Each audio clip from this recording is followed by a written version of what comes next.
대형 증권사들이 매출 1조 클럽에서 무더기 탈락할 것이란 전망이 나왔습니다. 증시 침체로 어려움을 겪으면서 업계 순위에도 지각 변동이 감지됩니다. 박찬휘 기자가 취재했습니다. 주요 증권사들의 지난해 연간 영업이익 추정치는 4조 6,600억 원. 지난 2021년도에 기록한 7조 7,600억 원 대비 40%가량 줄었습니다. 특히 지난 4분기 영업이익도 1조 4,600억 원에 그치면서 1년 전보다 20%가량 줄었습니다. 채권 평가 손실과 자기자본 매매의 부진이 이어지고 있기 때문입니다. 코로나19 팬데믹으로 시중에 유동성이 대거 공급됐던 2021년 한국금융지주와 미래에셋증권, 삼성증권 등 5개사가 1조 클럽에 이름을 올린 지 불과 1년 만에 상황이 반전됐습니다. 지난해 증시 침체 속에 리테일 실적뿐 아니라 IB와 WM 부문 이익이 일제히 축소된 영향이 컸습니다. 메리츠증권의 경우 쉽지 않은 환경에서도 1년 전과 큰 차이 없는 영업이익을 거두며 업계 2위로 올라섰습니다.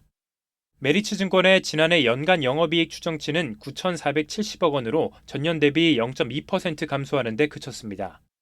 정태준 유한타증권 연구원은 지난해 IB 수수료가 부진했음에도 불구하고 연체 이자 회수와 비상장 주식 평가익, 파생 관련 이익 등 영업외 수익 증가분이 이를 상쇄하며 업종 내에서 가장 우량한 실적을 기록했다고 말했습니다.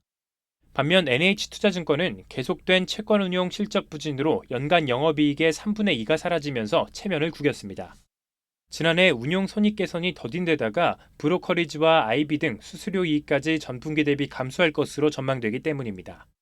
이에 대해 백두산 한국투자증권 연구원은 브로커리지 수수료는 763억 원으로 전분기 대비 10% 감소한 것으로 추정되고 IB 관련 수수료는 627억 원으로 전분기 대비 6% 줄어들 것으로 전망했습니다. 전문가들은 시황에 따라 실적이 연동되는 증권업 특성상 최소한 올해 상반기까지는 지난해와 같은 패턴이 이어질 것으로 보고 있습니다. 다만 세계적인 긴축 통화 정책이 멈추면서 하반기부터 다시 순위 경쟁이 본격화될 것이라며 최근 증권주 상승은 이 같은 기대감을 반영한 것이라고 설명하고 있습니다. 한국경제TV 박찬유입니다.